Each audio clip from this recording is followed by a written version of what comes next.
Paano mag-ferment at mag-harvest ng milk kefir?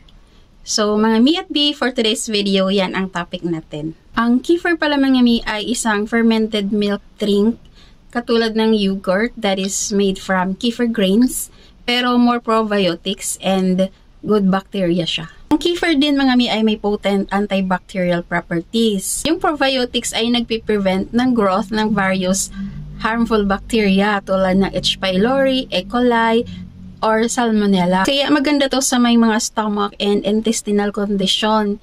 So, kung may digestive issues ka, tapos may acid reflux ka, malaking tulong nito. Aside sa mga nabanggit, nag-i-improve din siya ng bone health natin. Kaya, pinapababa niya yung risk na magkaroon tayo ng osteoporosis. May kasabihan nga tayo mga mi at bi na a happy gut is a happy life. Ano ang mga kailangan sa pag-ferment ng milk kefir? Una, kailangan natin ng 1 tablespoon na kefir grains. Pangalawa, kailangan din natin ng full cream milk o fresh milk kung wala. Tapos, mas maganda daw kung organic. Kung wala namang organic, yung fresh milk na mataas ang fat contents, okay na yun. Pangatlo mga mi, plastic na kutsara at plastic din na salaan para daw hindi masaktan yung ating kefir grains. Pang-apat, kailangan natin ng mineral water, alkaline water, or purified water kung ano available kasi yun yung panghuhugas natin sa kefir grains. Pang-lima, garapon o kaya baso. Basta mababasagin. Pang-anim, tissue o kaya malinis na cloth.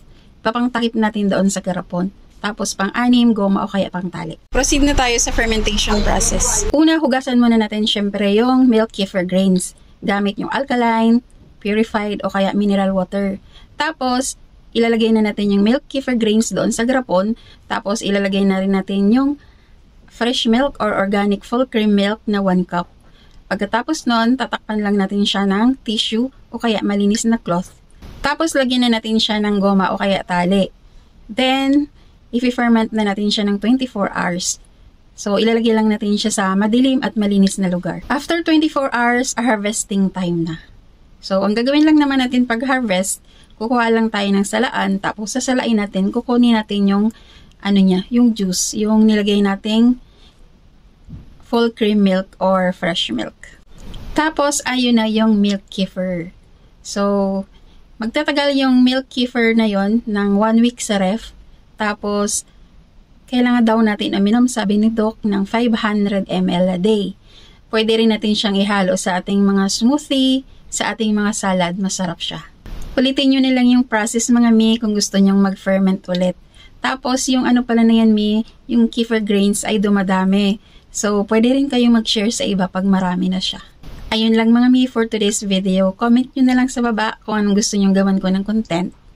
And follow and share for more good vibes and tips.